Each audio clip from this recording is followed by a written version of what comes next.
A energia por assinatura tem ganhado cada vez mais espaço no mercado, com centenas de novos gestores oferecendo esse tipo de serviço. Mas muitos deles ainda não se depararam com a dura realidade de fazer a captação de clientes em escala. Quer saber como funciona o processo de venda de energia por assinatura e como otimizar a jornada do seu cliente? Meu nome é Lincoln, nós somos a Vatio e viemos trazer o melhor deste conteúdo para você.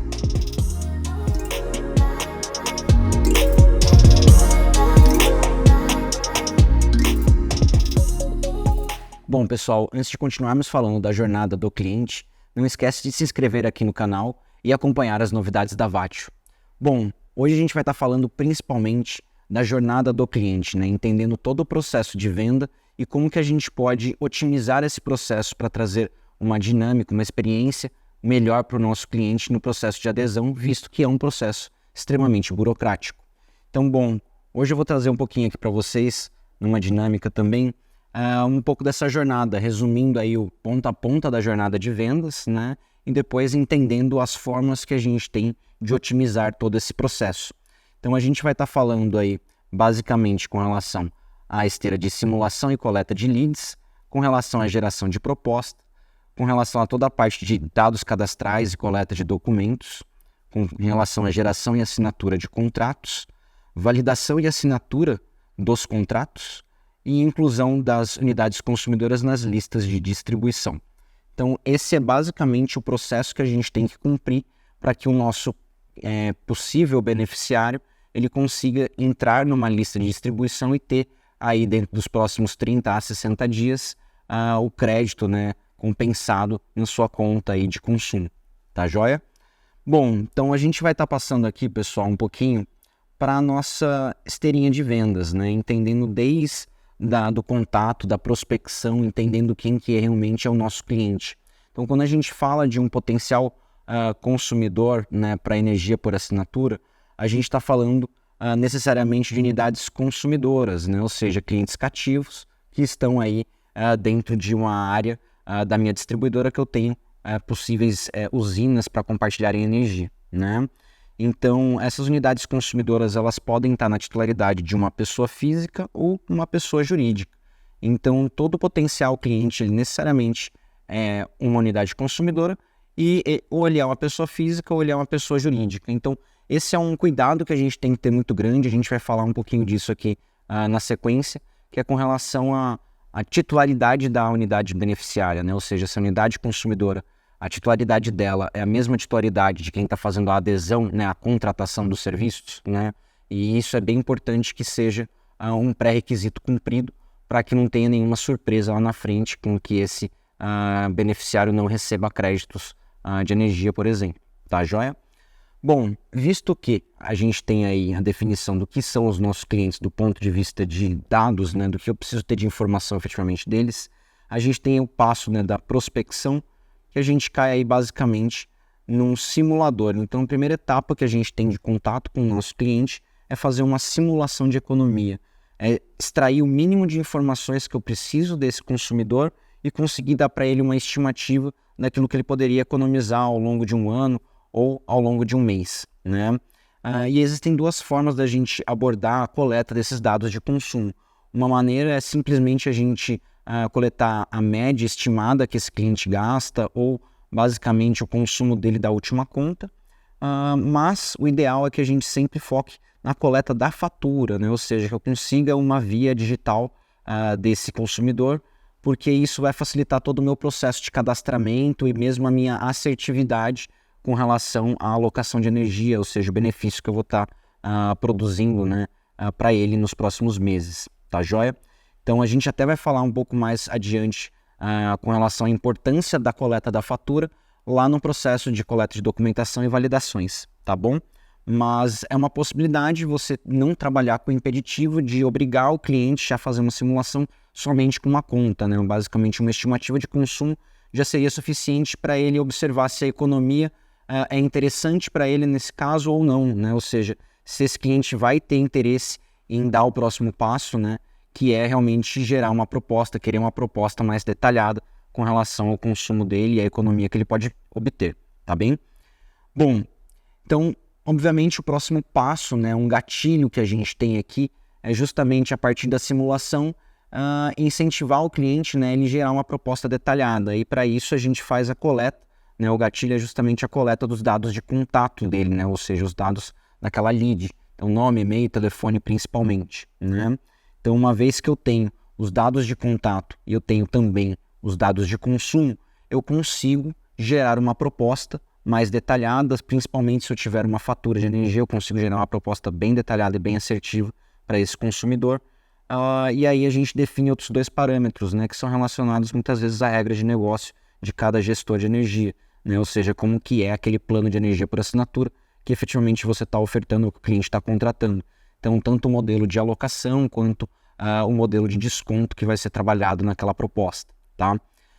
E aí, uma vez que a gente gera a proposta, existe no caminho feliz, né, justamente a decisão do cliente, se interessa realmente para ele fazer a contratação ou não, né? Então, a gente entende que esse, no mundo feliz, né, é um gatilho importante, visto que é uma sinalização do cliente de que ele quer seguir adiante e isso interessa para ele naquele momento, tá? Então, o gatilho de aprovação da proposta pelo consumidor final, ele vai dar start aí nos próximos passos, que são justamente a etapa mais dolorosa do processo, que é com relação aos dados cadastrais. Então, para eu conseguir gerar um contrato para esse potencial consumidor, né, eu preciso coletar os dados de cadastro dele relativos tanto à unidade consumidora, quanto com relação a quem é meu cliente, uma pessoa física ou jurídica, e na minúcia, né, de quem são as partes contratantes, coletar tanto os dados cadastrais quanto os documentos que me comprovam aqueles dados, né? Então, do lado da unidade consumidora, por exemplo, a gente tem tanto os dados dela quanto uma fatura que me comprova que aquela informação é correta, como, por exemplo, o número da unidade consumidora. Do lado do cliente, a mesma coisa acontece com os dados cadastrais e o documento de identidade com foto, né, que comprove ali minimamente o nome e um documento dele de cadastro, né? Do lado da empresa, a gente tem, né, quando a gente fala de uma PJ, uma contratação PJ, a gente tem uma delicadeza a mais, que é tanto os dados da empresa quanto quem é o responsável legal daquela empresa que vai estar assinando por ela. Então, é uma coleta de dados um pouco mais extensa, né? Visto que você precisa coletar algumas informações adicionais. Então, a venda para PJ ela é uma venda realmente mais dolorosa, né, do ponto de vista de coleta de informação e documentos, também é uma venda mais demorada, tá? Mas uma vez que a gente tem todas as informações de quem é a unidade consumidora, quem é o contratante do outro lado, né, quem está aderindo à energia por assinatura do outro lado, eu consigo fazer até um check daquelas informações. É bem importante que eu faça um check se quem é o titular da unidade consumidora é a mesma entidade, né, pessoa física ou jurídica, que está fazendo a adesão ao compartilhamento de energia, tá bem? Então, esse check, uma vez feito, a gente consegue passar pela aprovação dos documentos, ou seja, eu garanto que todo mundo que está ali, os dados que estão ali são corretos e foram validados. Uma vez que são aprovados os documentos, eu consigo gerar um contrato. Aí a gente vem efetivamente para a etapa de contratação. Então, na etapa de contratação, a gente gera um documento baseado nas informações de quem é o beneficiário. A gente consegue gerar uma ficha de matrícula ou um termo de adesão, que ele vai estar fazendo aí a entrada, né, numa cooperativa, um consórcio ou mesmo uma associação. Tá? E uma vez que a gente gera esses documentos, a gente já consegue fazer o envio para assinatura, e aí existem 2 partes que assinam esse documento, né? O beneficiário, o cliente que está fazendo a adesão, e quem é o responsável pelo veículo jurídico, né, do lado do gestor, que também aprova aquela entrada daquele novo participante. Tá? E uma vez que eu tenho os documentos assinados, o contrato em termo de adesão assinado, a gente entende, né, que é um gatilho cumprido, ou seja, eu tenho a aprovação do contrato já ocorrida. Então, a partir desse momento, eu tenho 2 ações em paralelo que vão ser feitas, né?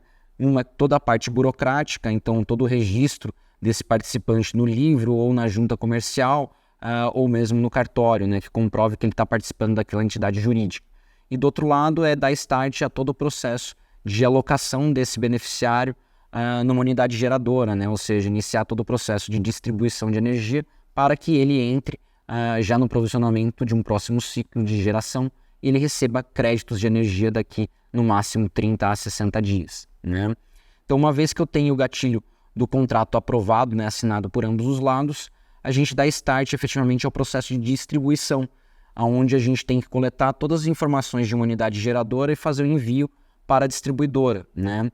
Então, eu tenho do lado dos beneficiários toda a coleta de documentos do veículo jurídico, quanto todo mundo que faz parte dele, né? Ou seja, todos os relacionados, beneficiários relacionados a essa unidade geradora, e eu tenho que comprovar o vínculo deles com o veículo jurídico.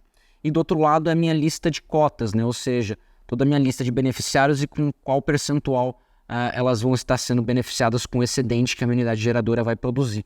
E aí toda essa coleta, né, de informação é feito o envio para a distribuidora, e a partir desse momento a gente tem que aguardar aí toda a aprovação dessa documentação pela distribuidora e acompanhar o ciclo de geração e de compensação dos créditos dessa unidade geradora e das beneficiárias, tá bem?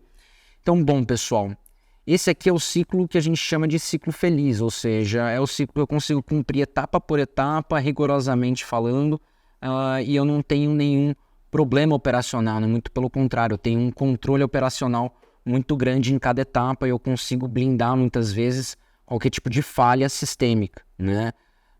Mas, por outro lado, um processo bem estabelecido ele também costuma ser um pouco mais oneroso em esforço por parte do cliente, principalmente no que diz respeito ao impulso da venda, né? Então, quando a gente está falando de uma venda em quantidade, em varejo, toda a parte de jornada do cliente ela tem que ser uma percepção muito fácil, né? Então tem que ser muito ágil toda a parte de contratação que ele vai ter. E a burocracia que se envolve muitas vezes eu consigo fazer ela de uma forma posterior à assinatura muitas vezes do contrato por esse cliente consumidor, né? Que está aderindo à energia por assinatura. Então tentar encurtar essa jornada que ele me passa os documentos, que eu gero o contrato, então tentar gerar o contrato o mais próximo efetivamente do que a gente chama ali do ponto de geração da proposta, né? Ou seja, a partir do momento que eu gerei a proposta, ele já viu que a economia é interessante para ele, eu preciso aproveitar aquele impulso, naquele momento e já trazer o contrato para assinatura, visto que eu aproveito o momento da venda, né? O calor da venda. Se você gostou deste conteúdo, deixe seu like aqui para nós neste vídeo. Caso você queira conhecer mais sobre a GD compartilhada, siga o nosso canal, ative as notificações e fique por dentro dos novos conteúdos da Vatio. Caso você tenha ficado com alguma dúvida sobre este tema, deixe aqui para nós nos comentários. Se você quer conhecer ainda mais sobre a GD compartilhada, confira aqui no link na descrição um conteúdo completo sobre o nosso curso da GD compartilhada ponta a ponta. E se você quer saber como a Vatio pode te ajudar, fale com um de nossos consultores acessando o link aqui também na descrição. Meu muito obrigado e nos vemos no nosso próximo vídeo. Até já!